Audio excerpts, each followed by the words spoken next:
श्री मात्रे नमः. श्री ललिता सहस्रनाम स्तोत्राचा आपण online course सुरू करतो आहोत.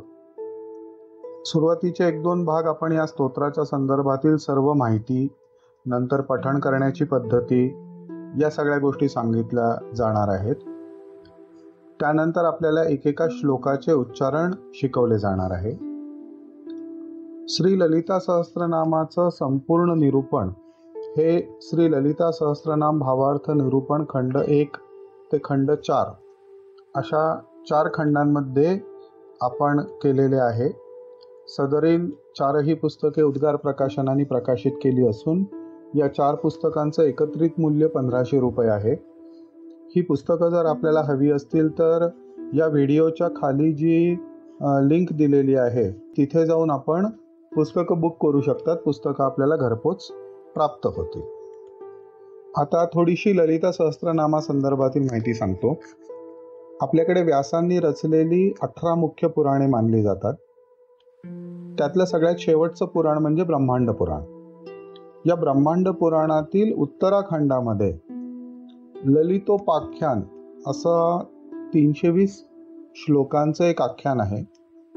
हे ललितोपाख्यान म्हणजे विष्णूंचा अवतार हयग्रीव आणि अगस्त्य ऋषी या दोघांमध्ये झालेल्या संवादाच्या रूपाने हे मांडलं गेलेलं आहे. ललितोपाख्यानामध्ये भगवान हयग्रीव ललिता देवीची संपूर्ण माहिती, ललिता देवीच्या उत्पत्तीची कथा, ललिता सहस्त्रनामाच्या उत्पत्तीची कथा, संपूर्ण ललिता सहस्त्रनाम आणि त्यानंतरची 86 श्लोकांची फलश्रुती अशी सर्व माहिती अगस्त्य ऋषींना देतात.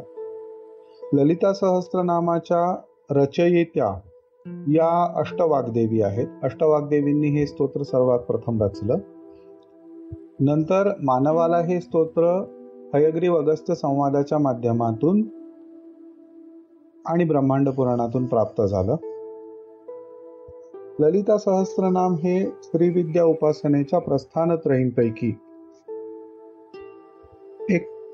एक मुख्य ग्रंथ मानला जातो. श्रीविद्येच्या प्रस्थानत्रयीमध्ये दुर्गा सप्तशती, सौंदर्य लहरी आणि ललिता सहस्त्रनाम असे 3 ग्रंथ समाविष्ट आहेत. त्याच्यापैकी सर्वाधिक सुलभ, सर्वाधिक लोकप्रिय आणि सर्वात लवकर फलीभूत होणारी उपासना म्हणून श्री ललिता सहस्त्रनाम ओळखलं जातं.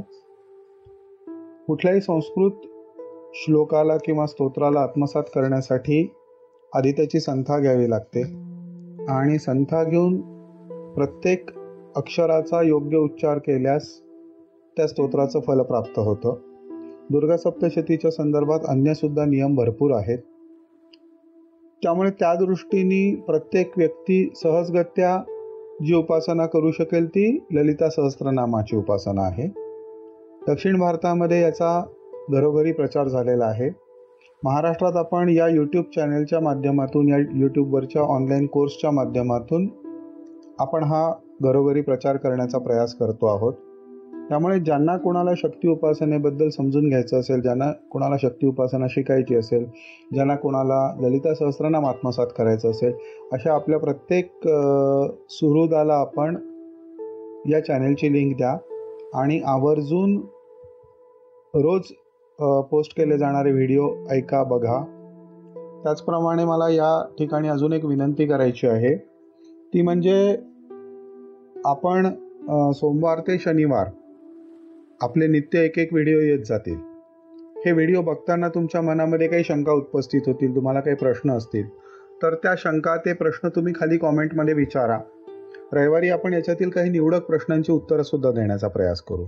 हे उत्तर देण्याचे व्हिडिओ आपण वेगळे केलेले असतील जेणेकरून मुख्य जी आपली ललिता सहस्त्रनाम शिकवण्याची जी सिरीज आहे तिच्यामध्ये कुठेही खंड निर्माण होणार नाही.